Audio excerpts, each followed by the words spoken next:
talk about who we are. So my name is Sheldon Paget. I am an incoming senior at the University of Maryland studying computer science, and I am one of the co-executive directors of Hack4Impact at the University of Maryland. Richard, pass it off to you. Yeah, I'm Richard. I'm currently a rising junior at the University of Maryland College Park, studying computer science and general business as well. And I'm also the co-exec at Hack4Impact. Awesome. So here is our beautiful exec board. We have a pretty big exec board, and some of these people are going to be in the individual meetings or the individual breakout rooms. So you're going to be able to talk with some of them about the roles. And yeah, this is it. I could go through everyone's name, but you can just read it there. So this is everyone. Let's talk about what we are at Hack4Impact at the University of Maryland. So we are the UMD chapter of the National Hack4Impact organization, and we build free custom software for nonprofits, often in the form of web applications. Now, there's about 17 chapters of Hack4Impact around the world, actually, with many of them in the US at schools that have big computer science programs like UPenn or UIUC or Georgia Tech. Our chapter has about 100 members every semester and has been active for 4 years. Our organization promotes student learning by providing real-world software development experience through modern team-based web applications, something that's often very hard to find when looking at University of Maryland's curriculum. You know, it's very hard to collaborate on a software project in any of the classes without getting an XF. So that's kind of the gap that we try to fill. Each semester, we assemble 5 project teams consisting of engineers, tech leads, UI, UX designers, and product managers. And we pair these teams with a nonprofit to develop a new web app or sometimes to enhance an existing tool. Additionally, we also run a semester-long bootcamp to train new students in web development. And our mission is really just to leverage technology to create social impact. We also have a project sourcing team that finds our projects and translates the nonprofit's needs into technical solutions. So that's everything we offer, really. And then talk a bit about our mission. Like I said before, we just want to empower engineers, designers, activists, humanitarians to create lasting, impactful social change. And that's what we've been doing for a few years now. And we'd love to have you as a part of our mission. So moving on, projects. Let's talk about the projects that we've worked on in the past. These are some examples of projects we've had in the past semester. Appalachian Trail Conservancy is actually a nonprofit that is responsible for the entire Appalachian Trails management. Been around since about 1920. We're developing a training tool to streamline volunteer certification with a focus on gamification. Another nonprofit, the Giving Heart, they hold this annual Thanksgiving feast with thousands of people every year.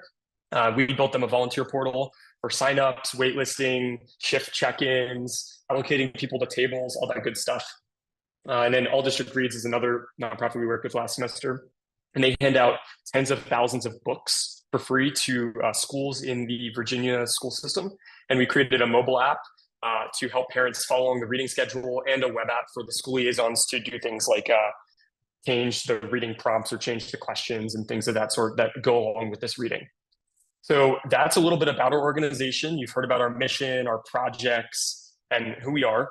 I'm going to pass it off to Richard. He's going to talk about professional development, our sponsors, and all that other good stuff. So Richard, floor is yours. Oops, I went ahead. Floor is yours, Richard. Yeah. So Hack4Impact-UMD, we offer numerous professional development opportunities. One being that we offer bi-weekly sprint format. And so we really try to replicate what you actually see within the real world. And in the real world, we you can usually expect if you were to work there, work in some company, they follow bi-weekly sprint formats. And so that's one thing that we actually have incorporated within every single team that you may work in. We also follow weekly stand-up meeting format as well. And so every week you would meet with your team. The day is, it really varies, but we also try to incorporate that within each team. Within your teams, you can do some peer programming, and so also within the real world, you lead pair programming. And so we try to also make sure that every team tries to incorporate some type of pair programming. And then we also, of course, within these teams, you can also work with others, and you'll also be given responsibilities. And so if you go into the breakout rooms for for engineering or for tech lead, you can understand all the responsibilities that those roles may have. as well. And so our past sponsors, and so this past academic year, we've had 7 sponsors: ARP, Uber, Geico, Workday. We've had several events with them as well. We'll go to like the next slide later on, but these are like a few sponsors that have trusted us and that we have worked with in the past. And so opportunities, and so this is a few pictures of like events that we've had with our partners. And so at the top left, we have an event where like ARP came to campus and they just gave us a presentation on how we can leverage career fairs. And so we got to hear from a few recruiters there, especially one that leads a STEM program at ARP. In the middle slide, so we had Bloomberg come to campus and they gave us a presentation on like life uh, life at Bloomberg, and we got to hear from several engineers there, and we did think in collaboration with a few other organizations, but it was really an enriching event where we got to learn about Bloomberg. We also had an event with them in the spring, but it's not pictured there. And then we also went to Workday's offices in McLean, Virginia. That's at the bottom left. And then we had Geico's recruiter visit campus. That's on the bottom right. And then another ARP event at the top right. And so really, if you were to join Hack4Impact, we try to like run these events every single month. And so as a member, you can expect to be given the opportunity to attend any of these events. And so ideal applicants, so who do you look for? This is like the specifics you can learn more on within each like breakout room. But we are looking for very passionate individuals who like want to make a real like difference in the world. We want team players who are committed and are reliable. These are the most ideal members for Hack4Impact, and also people who are committed. We want people that aren't just joining for like a resume boost, but people who are very committed to the mission and actually want to create real world change for like real nonprofit organizations nationwide. And so here are a few roles that we offer. So we offer 6. And once again, you'll learn about more of these within the breakout rooms, but let's talk about them. So we first have tech leads. And so tech leads serve as a primary point of contact for like engineers aiding with like just project related technologies, reviewing pull requests, and also collaborating with the product managers within each team. Then we also have product managers, and so product managers actually lead the project team, and they act as the main liaison from within like between the client and also like the team, and so they work on just contacting like the client and also create project roadmaps and ensure deadlines are actually met. Engineers, so these engineers actually implement all the technical aspects of a product, and they complete the programming tasks that the product manager will actually designate, and they also communicate with the designers on the technical design aspects for a product. And also we have UX UI designers. So these designers they create they create front end designs based on the client needs, and so you can expect as a designer that you'll create low fidelity and also high fidelity on designs. And they also just collaborate with the technical leads and review coded designs and ensure that the design for the product meets expectations for the client. We also have a sourcing team. And so if you're a member of the sourcing team, you will actually connect with the nonprofits that we actually partner with every single year.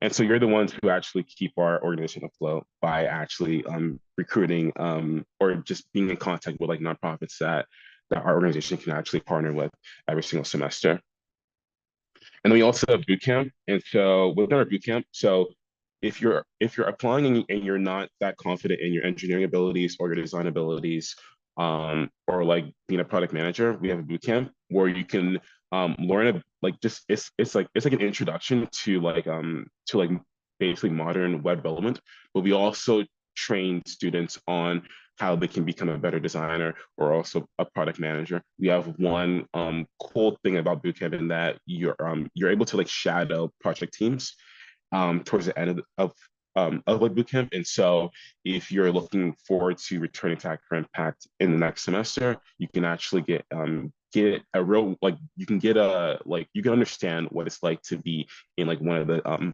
4 project team roles. And so that's all for our roles. I'll just pass it down to Sheldon as well for the general questions. Thank you, Richard, for giving a lot of context on our roles and sponsors and organizations. So for the next 4 minutes before we start our breakout room, we're going to open the floor to any questions you guys have. If you guys don't have any questions, then maybe we'll just start the breakout rooms early, or maybe we'll just take a breather. But if you guys have any questions at all about the high-level organization, put them in the chat now. Oh, get on the mic. Just talk to us. We're here to answer anything. No question is dumb or any of that. Just any question you have, we are willing to answer it, and that's what we're here for. So we're opening the floor. Yeah. Give it a second. Go on. What's up? Yeah, I'll go first. My name is Brandon Cranu. I'm a rising sophomore at the University of Maryland. I was looking into what you guys do, and I think it's super interesting. But one thing I'm worried about is the what's a good word? Like the time commitment for Hack4Impact. I want to be involved. I'm already involved in multiple other organizations, but I also am really interested in adding this one as well. It seems like you guys do something good here, and I want to build my engineering skills as well. So, but I don't want to be able to not give it my all due to being just stretched thin in other places. So I wanted to ask like the time commitment and involvement, all of that. Yeah, so that's a great question. At Hack4Impact, what we really want to do is we want to deliver projects, right? We want to deliver projects to nonprofits, and we are not here to make promises that we can't keep, right? So it's very, very important to us that we deliver projects to clients, and it can be kind of demanding. So I want to make it clear, if you don't think that it's something you can handle, then maybe consider it in the future. But in terms of a time commitment, it's about 5 hours per week we ask for. But it can be very challenging, right? When school gets hard, it can be very challenging to maintain that time commitment. But I would say 5 hours a week, an actual hard working 5 hours is a good estimate. And I want to get to the other question, so I'm going to move on. But yeah, we definitely appreciate that consideration, because we want people that are going to be able to deliver, right? So that hope that answers your question. Anusha, you're the person at the top. Let's try and make it. Let's go quickly. Yeah, no problem. About 5 hours, I would say, is a good estimate. Anusha, what's up? Hi, I just had a question about I guess what in terms of how this time is being spent. Are the stand-up meetings, pair programming, that stuff, is that going to be mostly remote or hybrid, or what does that look like from team to team? It's very team specific, I would say. Sometimes it changes, and that's something you can ask the tech leads in the engineering breakout room. So I would say it's team specific. So I can't really answer that because it really changes based on which team it's in. But everyone's flexible. There's a when to meet that's sent out, and it works around everyone's schedule. So yeah, I hope that answers your question. Oleta, you're next. Take it rapid fire. I want to get through a few of these, so maybe we'll put the breakout rooms back 2 minutes or so. But I just want to get through a few of these. Oleta, what's up? Yeah, thank you. I wanted to ask a bit about, I see that there's a lot of different roles within teams, and just about, I guess the dynamic, the interplay. Are people usually working together across these different roles? Are the engineers working on their own projects, the designers doing just what's that dynamic there? How collaborative does the team get? I would say nothing is done in a silo. Everything is kind of relying on each other. So I feel like this would be probably a great question for the PM breakout room, because they're kind of overseeing all of the interplay, and they're serving as someone that oversees the entire team. But nothing's done in a silo. So engineers are going to have feedback on the designs that the designers have. Tech leads are going to have feedback on that stuff. Everything's interconnected, I would say. So nothing's done in a silo, kind of like in the real world. I know that in school, a lot of times everything's done in a silo, but in the real world, things are not done in a silo. So I hope that answers your question. Evelyn, you're the next person, and you're going to be our last question. We're going to answer. We'll sit in the breakout room at the end. We'll sit in the main room, and we can answer any other questions if you have them at the end once the 2 breakout rooms happen. So Evelyn, what's up? Last question. So I know on your website you guys had a bunch of past projects, and I was wondering, since you guys had the 3 projects that you're working on, is that the 3 projects you guys are going to be working on for this upcoming semester? It's a great question. So every semester, sometimes projects will carry on. Oh, Richard, I don't know if you went to go speak. Oh, you go. Richard, do you want to? Okay, I'll answer. So projects will carry on sometimes if they're not finished in the semester. And so I think we have about 2 projects that are continuing, which are Bush and Trail Conservancy. And Richard, the other one is, which one is it? ADR. Not ADR. Swaliga, I believe. Swaliga is continuing? I think, yeah. So I think it's Swaliga and ATC are the only ones that are continuing from the past semester. So yeah, I hope that answers your question. At least that's what it's looking like right now.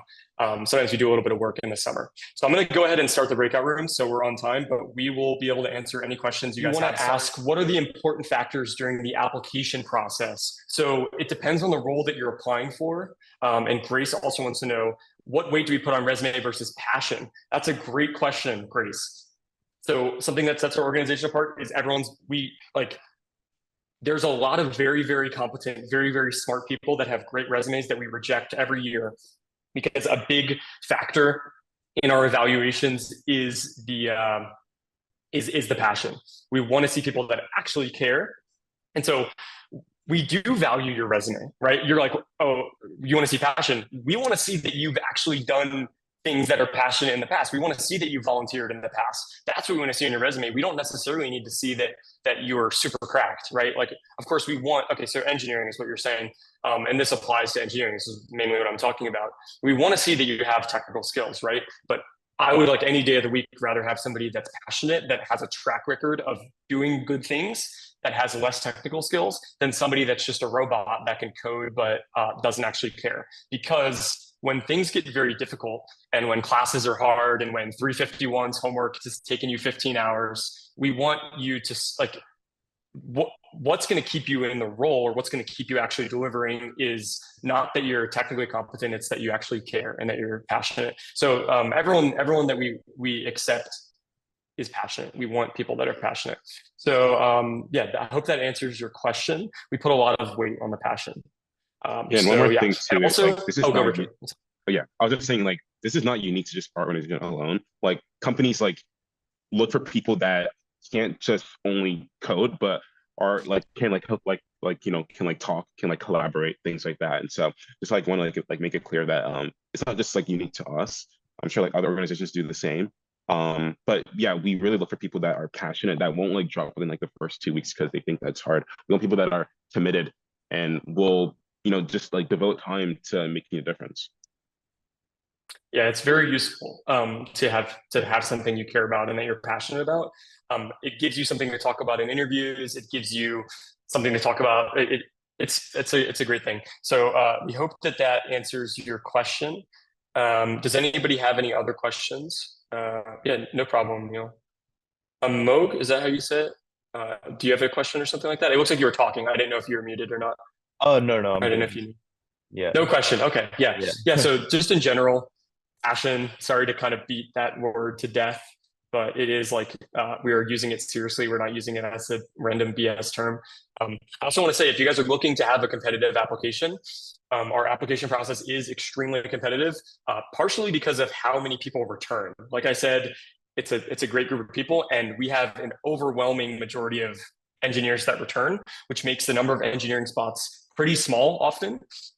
And the biggest thing that I could say, if you want to stand out in your applications, is to build a project. I always love to do this when I'm applying to places. Build a little project. Look at a project we built and build a little web app and show us that you know how to use Firebase. Show us you know how to spin up a project using the MERN stack, that you can make some APIs, that you can write a little front end. Show us that, include that in your application, and that'll be great. So that's something I always, when people say, like, how can I stand out? I've done that when I was interviewing at multiple different companies, and it always helped me either get to the final round or get the internship offer. So it's really like, we want to see that you can code. If you have the passion there, but you're a little shaky about your skills, go learn by doing and go build a little MERN web app, spend the weekend. Like, hey, you know, it'll help your app. So Amog, I don't know if I'm saying it right, but your hand is up. What's up? Yeah, I just had a quick question. I'm not sure if you answered this question before, like I came to this main like breakout room, but I was wondering, like, what's the application process after we submit like the the Google form like application? What are the steps after that? Yeah. So Richard, do you want to walk Yeah. through like this explicit test? I've been talking a lot. Yeah. So like, is this if you're applying for like engineering? Because it does vary by like role.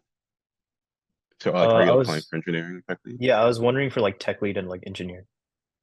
Okay. So is this also including if you submit the like the GitHub repo of your assessment? Because that's like I think you must like create the project and then you like give that link within your like within the Google form. Is that including that like process as well?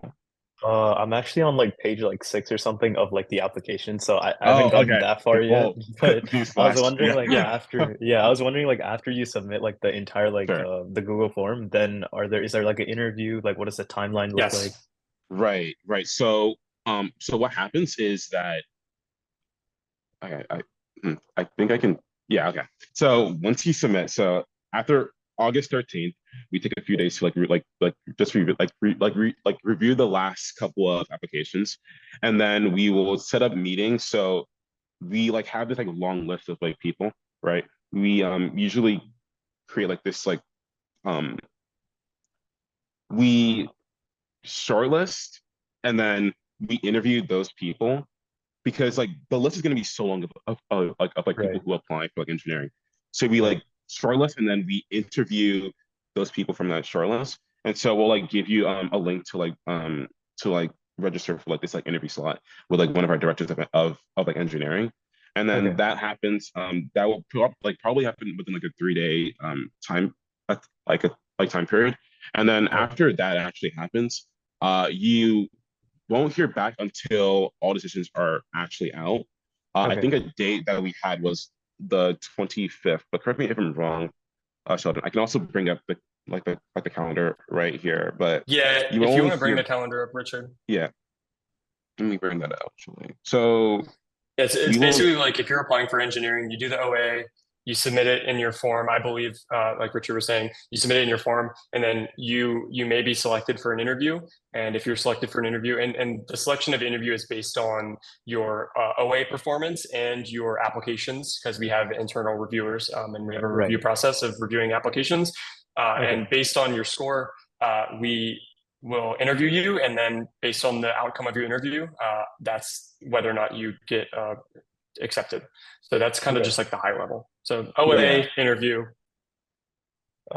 Yeah, just one more question. So, like I know there's like I think you guys said there's like 3 projects for like this upcoming semester. So like if I were like an tech lead or like an engineer, would I be able to choose which project I would like to, be associated with, or how exactly does that work?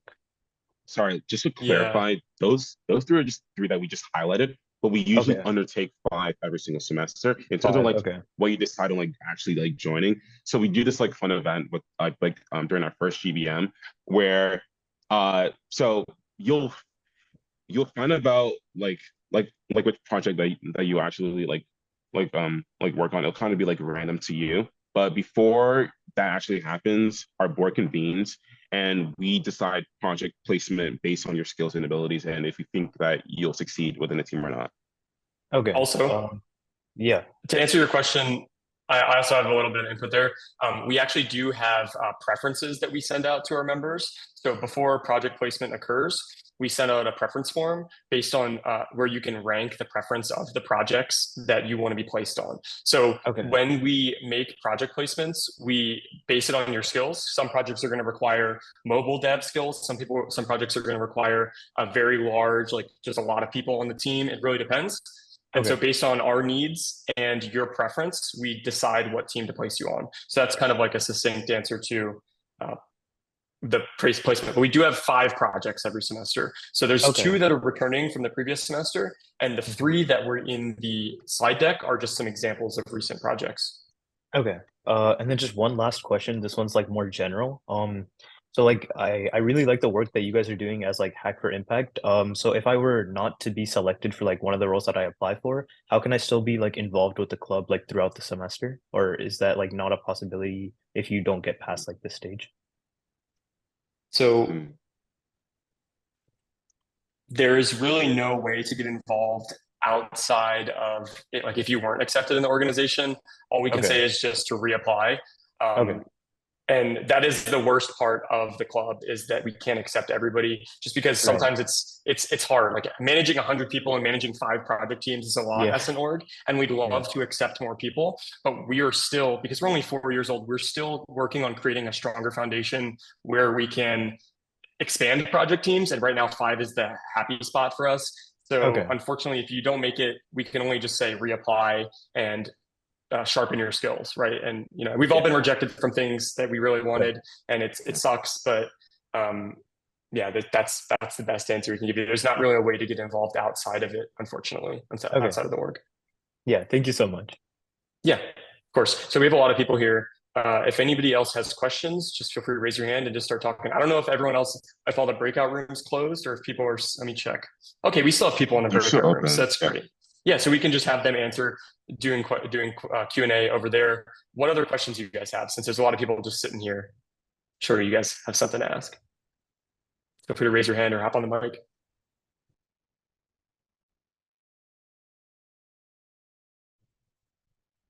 Oh, do you guys not have any questions? You guys are just sitting here looking at Richard and I? Oh, I actually had a quick question, if I could. Yeah. So I'm interested in both like the boot camp and then the designer roles. That's what I was thinking of applying for this round. And I was just thinking about, I guess, I know these are kind of like separate wings, like the boot camp, and then like the engineer pipeline is a lot more like technical, coding, programming, that sort of stuff, while the design is a lot more like user experience, Figma. And I was kind of curious, I guess, within these two teams, do you see people like going from one to the other, getting experience in both sides? Or is it really kind of, you know, you choose what you choose, that's what you keep going with type of thing? I want to say you can have whatever path you want. I don't really know if there's like an existing example of somebody going between designer to engineer or back and forth, but you can pave that pathway yourself. Like that is like, we're not going to say you are a designer, you can't be an engineer. If you have the technical acumen to be an engineer, you can go be an engineer. And if you have the design skills to be accepted as a designer, you can do that. So it's really up to you. There's no like siloing. I feel like in the real world, a lot of people move between jobs, and that's totally fine. I do want to say the boot camp is very, very competitive because of the sheer number of applicants we get. It's just extremely competitive. And it's, I would say definitely don't be sad if you don't get accepted, but keep an open mind, because there's a very high chance that we will be getting it. We just get a lot of applicants for the boot camp. And so I would say don't put all your eggs in one basket in terms of an application. So make sure you don't put, if you want to be considered as a designer, make sure you have some design portfolio or whatever, so that you have a plan B if bootcamp is your plan A. So I hope that answers your question. Does that answer your question? Yeah, it does. Thank you. Cool. Thank you so much. So also like piggyback on like Sheldon's point too. I actually started in bootcamp fall 2022, and then I went to engineering, and then I went to director of finance, and then I'm now co-director. So you can definitely like, pave your own path. No one's gonna like stop you. At the end of every single semester, we actually send out this like form where you can choose what role you would like possibly like want to be placed on, or like designated for the following semester. So that's your opportunity to like choose whatever role you would like to perhaps like switch to. And we offer that to like all members as well. Cool, thank you. So there's cool. Okay, there's a lot of people here. So if you guys have questions, just kind of get on the mic, or you can leave. We're not going to be heartbroken. You don't feel like you need to stay here. I know it's a Saturday and everyone wants to go do whatever they're doing on a Saturday. And so feel free to leave, but also feel free to ask any questions. If you have any questions, we're sitting here. I will sit here until 10 p.m. tonight answering questions for you guys if you have any. So feel free to raise your hand, put something in the chat, hop on the mic. We can see your beautiful faces. Don't be shy.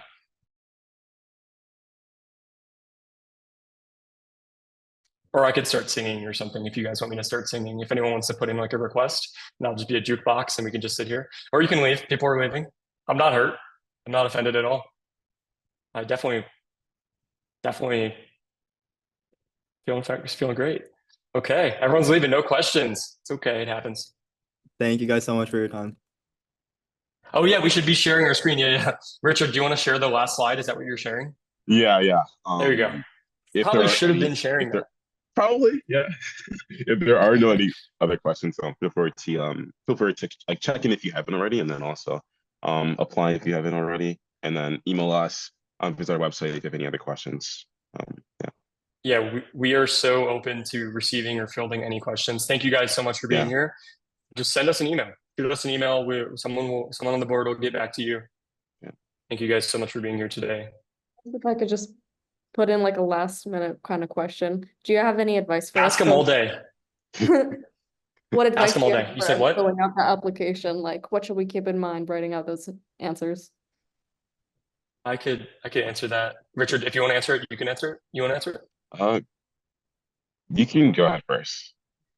Okay, we'll both add a little bit. So I don't know if you were here before, but we talked a lot about how important passion is to us. A lot of times we have people that are very, very technically competent, but honestly, to reuse my previous joke, when your 351 homework is taking forever, right, and you have a bunch of responsibilities, what's going to keep you engaged is passion, right? We want somebody, and I know I'm beating this word to death. We want to see that you care, and so do your best to highlight your track record of commitment to altruistic things, because we want to see that. We want to see that you have a history of doing certain things. So doing things that are similar to this org, right? That's what we care about more. So we'd much rather take someone that is pretty smart and very active in organizations and cares a lot and is passionate about something, especially if it's something altruistic. We'd rather take that over someone that's super cracked that doesn't care about anything except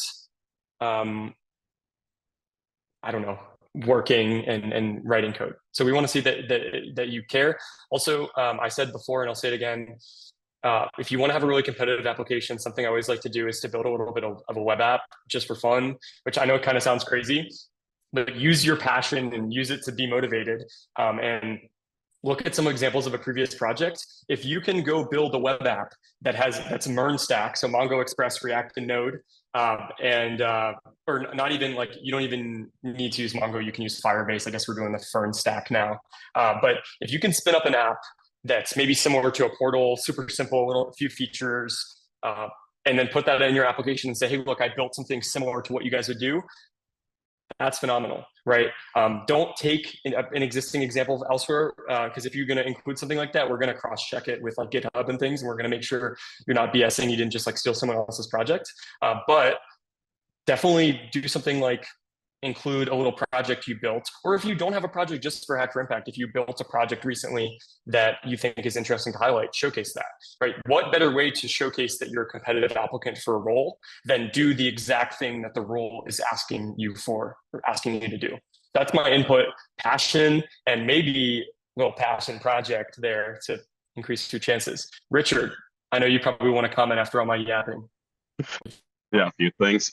One, be like genuine. I mean, like we have a large number of people who review applications, and we can tell if like you're not being genuine with like any response with your responses. And if we do detect that, it's unlikely that you'll like probably like move on. Two, like strongly suggest not giving us like like one sentence for like every single response. Very likely we won't like follow up with that. We've found a few in the past, and we haven't followed up with them. Three, yeah, I mean, I would like make sure that like the responses are like they first answer the question. Several times when I reviewed applications, like people like give us a long paragraph, which is great, but like it doesn't answer the question at all. And other things too, like you said that you're interested in like applying for design. We look at portfolios, we look at your resume, we look at everything. So I would really try to like make your portfolio look pretty neat and showcase and try to like showcase that you're a strong designer. Like show that like like you can like given a product idea, you can transform that to like an appealing design. I would say. Other things, I mean, if you have any like other questions, feel free to like reach out to us.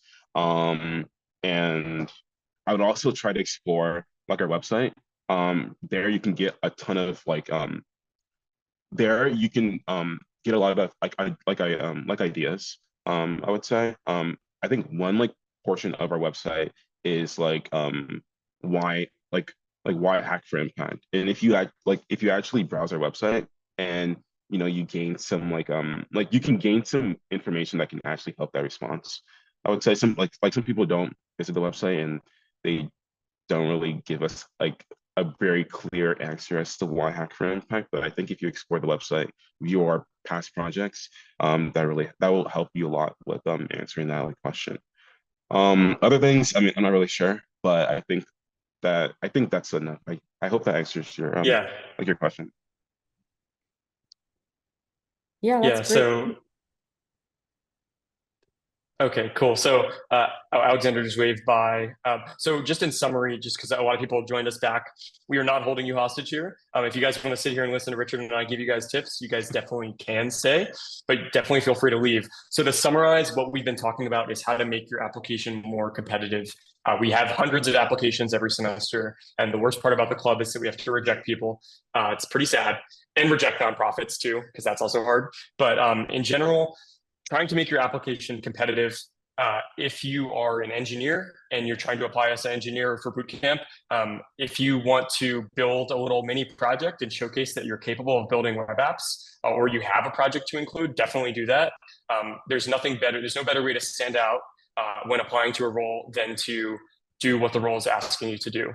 More people just joined. We're just talking about making your application more competitive. So we really care about passion. We reject a lot of people that are very competent that don't showcase passion. We want to see that you actually have done things in the past. You've balanced commitments. You are capable of handling that workload, but also maybe you have a commitment to altruistic things. So you have a track record of maybe volunteering at clubs in high school or things like that. Anusha, I'm going to get to your question, I promise.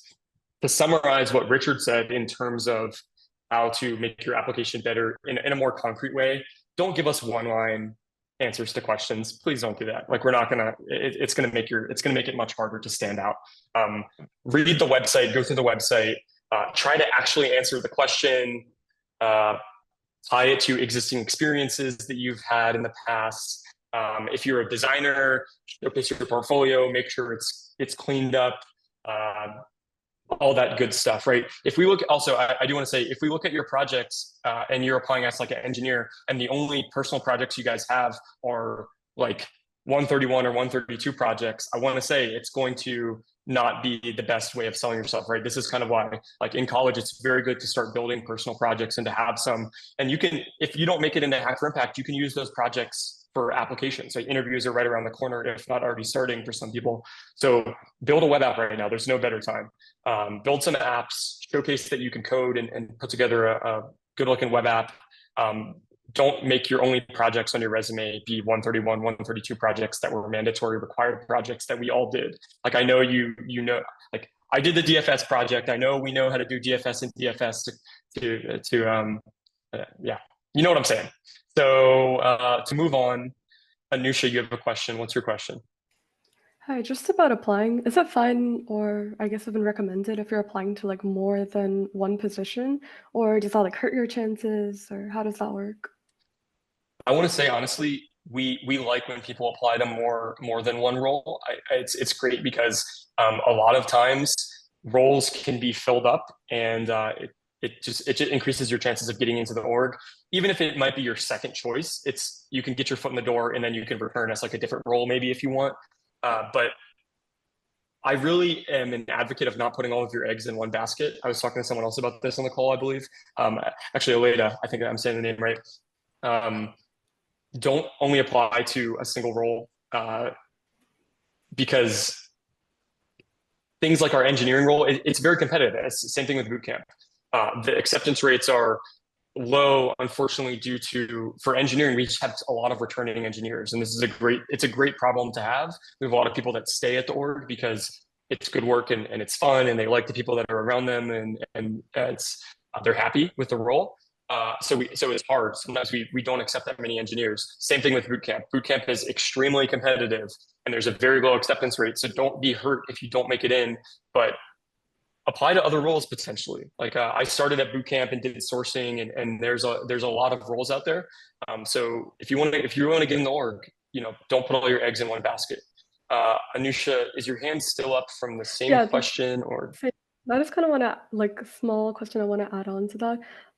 So imagine because it's a rolling application, right? Imagine you're like rejected from one role and then you decide to go for boot camp. Is that also like an option? Uh, that is not an option. So we release final decisions August 23rd, and Okay. the window closes on the 13th to actually apply. So unfortunately, that's not an option. Okay, thank you. Yeah, the way Thanks for it the works question. is like we're yeah, thank you. We're rolling in acceptances and accepting people into roles, but we don't release any final decisions about roles until I think, what did you say, Richard, the 25th or the The 23rd? That's when 23rd, 23rd. Yeah. 23rd. That's when you're going to hear anything. So the acceptances are rolling internally, like the accepting applications are rolling internally, but it's really best to get your application in as early as possible. That's one other thing. We oftentimes will not really look at applications that are submitted within the last few minutes, last few hours, or oftentimes the roles are going to be filled up by then internally. We haven't sent out we haven't sent out acceptances, but really do not wait till the last minute, because that is a surefire way to put your chances close to zero, unfortunately. So yeah, that's my answer there. But if you're a procrastinator, you know, you got to employ whatever mental techniques, put gummy bears on your screen or something and take them as you go, whatever technique you need to employ to get that application in, get that thing in. And not, I don't know if I'm saying it right. What's up? Your hand is up. Hello. What's up? Yeah, hey, this is, I think, piggybacking off of Anusha's question. In the case of applying to multiple roles, I haven't exactly checked out the application yet, but I would assume that there are questions which ask us why we would want the specific role and our experience altruistically and so on and so forth. So, say we're applying to two different roles. Say I'm applying to a role and also boot camp. Uh, will I be able to, in my responses, should I answer in a way that caters to both positions, or I just wanted to ask about that. That's a great question. I would say definitely check out the application, because in the application you will see the way that it works is there's different sections. So when you're applying for bootcamp, there are bootcamp specific questions that are it's sectioned off. You're not going to answer a general application. You don't just like check two boxes and then answer general questions. It's all the questions related to that role. And then the next section, all the questions related to that role. But I would say look at the application and it'll answer your question. You'll see that it's separated. Richard, is that, you think that's did I answer well, Richard? Yeah. That's what I'm thinking. So yeah, but thank you for the question. Yeah, definitely check out the app. You have a good amount of time. You have about 10 days to get that app in. And thanks for the question. Amy, your hand is up. What's up, Amy? How's it going? It's going well. I just had a question about applying to multiple roles, bouncing off of the previous questions. So if you're in a position where you feel like you're lacking technical experience and your top choice is the boot camp, would you still recommend applying to multiple positions? Like, how would that be helpful to you if boot camp is your top choice? And I was wondering, when you said get your foot in the door, would applying to positions like sourcing, would you discourage that if your final goal in the organization is not in sourcing? Yeah. These are great questions.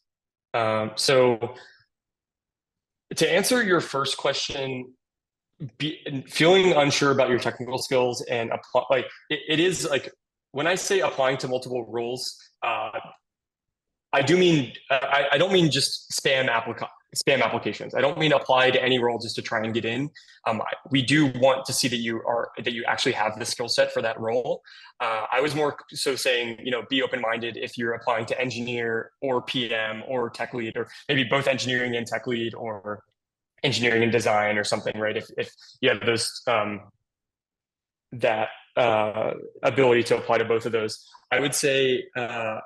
If you're not confident about bootcamp, I would say maybe also apply to sourcing, if that's something you're willing to do.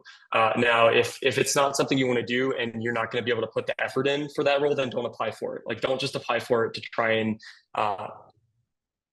get in. When I said foot in the door, I guess that kind of that might be misconstrued, but we want to make sure you actually care about the role. You're actually going to do the role. Don't just do it just because you want to get your foot in the door. I know that kind of sounds a little bit weird. Richard, do you want to take the second part? Yeah, yeah. So with the second part, so yeah, I do think like getting your foot in the door was kind of like probably a bad way of saying it, but we did have where we've had people in like sourcing join actual project teams. And so Govind, who was a guest speaker for our PM presentation, he actually started within sourcing and then he moved to being a PM. We've had Anthony, who's the director of product. He went from, I believe, sourcing, and he was actually under you, Sheldon, and then he actually he became a PM, and then he became the like the director of product. So we've had people that have started in like sourcing in like bootcamp and just like make their way up and just go to like several like just like an array of like of like roles. But we do want people that are passionate for like that, just like you know, that role. So if you're not interested in like the sourcing role, probably not best to apply. But that being said, if you are in sourcing, it is pretty easy to like switch from like sourcing to any other role within an organization. And I want to add on to that real quick. As director of sourcing for 2 years, a lot of the people that were on sourcing have now gone on to hold a lot of different great roles. Brandon's director of events. He was under me for sourcing. Nate is now director of sourcing. Govind is what was an amazing PM and is now at the Hack4Impact national level. Anthony is now our co-director of PM and he was in sourcing as well. And then there's like even more examples of people like Jocelyn last semester who became a PM or I think it was an engineer for one of the teams and she was on sourcing. So what I do want to say though is every single one of those people did a very good job when they did sourcing. There are a lot of people that didn't do a good job that didn't get that weren't able to return because of that, or there were a few people that weren't able to return or would not have been able to return if they reapplied because they didn't do well in sourcing. So I do want to say like a lot of people, like you can go anywhere in the org that you want, but you have to do well in that position. That's kind of like a ultimate answer. So we've been talking about this for a little bit. I want to move on. Jaskrin, your hand is up. What's up? Hey, I just had a quick question about like, not sure if you guys answered this already, but like the size of teams, like the amount of tech leads, product managers, and actual engineers that are present in a team. Great question. Richard, do you want to answer that or? Yeah, I can take that question. So we usually have about 12 to, so it really, some teams may be like loaded with like some engineers for like some of our harder projects. So I think this past semester, ADR, all district reads, they had a lot more engineers than like any other team. But we usually, I think like it's between 12 and 14 people on every single project team. And so we have two PMs, we have two tech leads, two designers, and then we usually have six to seven engineers for every single team. But it varies based on the scope of the project requirements, right? So it can vary. Sometimes we'll pack it full of engineers if we have a really big project. And ADR was a project that had a mobile app and a web app component. So we needed to make sure that there were people, there were enough people to handle all that. But then some smaller projects will require less people. But hope that answers your question. Yeah, definitely. Thank you. Cool. Thank you guys so much. Yeah, make sure to scan the check-in code and the apply today. If you want to apply on your phone for some reason right now, you can scan the apply today code. Yeah, if anyone else has questions, keep going. I'm here all day. I've got caffeine. I've got anything that I need. I have water. I'll be here. I'll DoorDash something if I need to. I'll sit here and keep answering questions. Or we could just all sit in silence. You can look at Richard and I, Anat and Akash. We could just sit here. But we're not holding you guys hostage. But thank you guys so much for being here. And we'll just sit here. Everyone's leaving now, so it seems like, yeah. Anushka, I really like your profile picture. I like this little mountain with the water. I like it a lot. Thank you. It's keeping me company right now. Awesome. Thank you guys so much for being here. Any questions? I don't know if anyone, are all the breakout rooms closed? Oh, wow. There's still 5 people in the engineering breakout room. There's 3 in sourcing. Holding it down. Wait, there's people in the engineering breakout room? There's 4 people in tech lead engineering. Oh, yeah. No, it says not joined. Okay, that's weird. That's weird. Okay, cool. I was gonna say 2 in sourcing. not joined. I don't know how this works. Oh, it's like people that Richard assigned. But yeah, thank you guys so much for being here today. Khadijah, Jude, how's it going, guys? And Zoe, what's up? Akash is on our as a director of engineering. I'm not going to refer to him. He doesn't count as like a new person. That's different. Sorry, Akash. Oh, I didn't exactly have a question. I just wanted to say I really appreciate your enthusiasm in general with your entire presentation. It's just been really nice hearing you talk. Thank you so much. Thank you. Yeah, we care a lot about it. I mean, Richard and I, Yeah. we care a lot about the organization. That's a lot of people in the org care. Like that's why we're here, right? Like that's why the org has a bunch of people in it. And there's been a lot of times where I've had to like balance doing different things, right? I think that's like in college, I've done research, I've been a part of just a bunch of different orgs. And when things got hard, I've been doing Hack4Impact since after my freshman year, or after the first semester, so starting second semester. Now I'm a senior. I've been here every single semester, and like, things will get hard in life, and you have to balance things. This is something I never considered. I don't think Richard ever considered anything else either. Or it's like, well, not didn't consider anything else, but we never considered dropping it, right? Like I don't want to speak fully for Richard, but it's like something you don't really consider dropping because it's just really nice. And maybe Akash can comment on that too. It's a nice little group of people. It's nice to be here. So yeah, I'd say a lot of it comes. Oh yeah, sorry. I want to say a lot of it comes down to as well. The work you're doing is good, but additionally to that, it's like the people that you meet. I've met like a lot of great people that I've really enjoyed spending time with in my team meetings. Like a lot of the time, we'll have our team meetings, we'll do our stand up, we'll do whatever, go through whatever tasks need to be done. But then a lot of the time after, we'll just like stay back after our meetings, and it'll be like 8, 9 p.m. or whatever, and I read. Or whatever the case may be. Hanging out. Talk. Yeah. That's really great. A lot of it is sometimes. Especially if you're like certain roles, you'll definitely be collaborating with a lot more people in your team, rather like more than others. Like if you're a tech lead, you're gonna be like I was tech lead last semester. I'll continue to be tech lead this coming. But like my co-tech lead, we're on like Slack 24/7. Like literally, not that you have to be on Slack 24/7, but like that's what a lot of it comes down to. And a lot of the time we'll not even talk about like our team or anything. We'll just like in a friendly manner, like how you text someone normally, we just text each other on Slack. There's like I've had groups of engineers where they like send me TikToks or something. Like that's like actually happened before on Slack. I've never thought that happened in my life, but someone sent me a TikTok on Slack. But yeah, it's really good though. That's like a definitely great aspect of it that I enjoy. Sounds like a really great organization. I'm just kind of worried about like just in general the experience and how competitive it is, because my experience is kind of being an engineer, but also like thinking about if I should just do the boot camp first, because like kind of just solidifying my background and skills in that position, because I've done like a MERN-stack project, but you guys talked about how you guys use a lot of TypeScript and Firebase, so kind of like transitioning over to that might be difficult.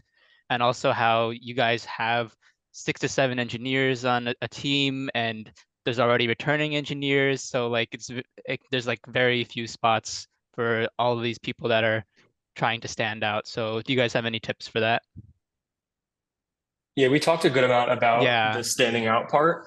So I don't know if you were there when Richard and I were talking a lot about it, waxing poetically about how to enhance your application.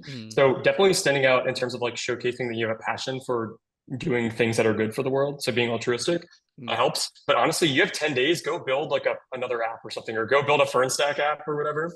If you want to stand out, I mean, that would help. But I would say apply to both bootcamp and engineering.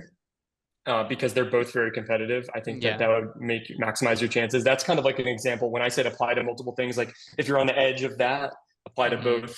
But if you really want to get in and you care, maybe build a little altruistic web app, show us what it does, something cool. We'd love to see that.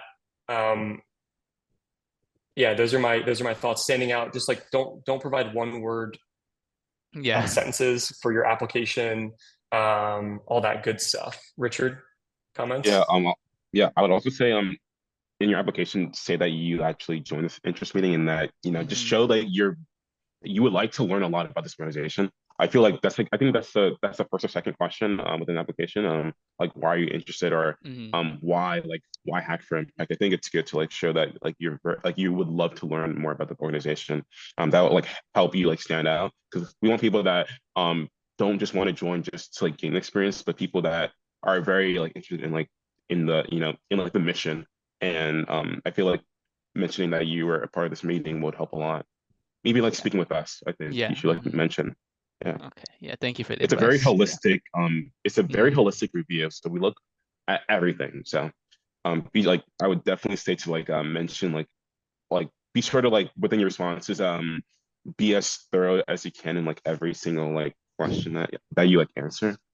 Things like saying that you joined the meeting, and things like you volunteered at a soup kitchen, or you like build this software for this nonprofit, things like that. Yeah. Everything will like help you stand out.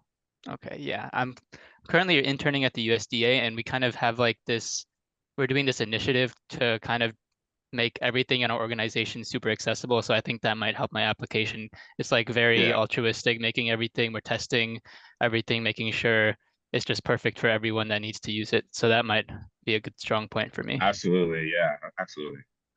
Yes, but my comment is that was something you were forced to do, right? So keep that in mind. Like that was something that you didn't pick yourself, right? You just got an internship, you're doing the internship, and they tell you what you're doing, right? Unless you applied specifically for this accessibility role, what's going to help your application more is saying I chose to do this, because that's a bit different. Just saying, it's a good thing to highlight. Don't get me wrong. We want people to build accessible things, but we want to see you chose to do that thing. Yeah. Okay. Thank you.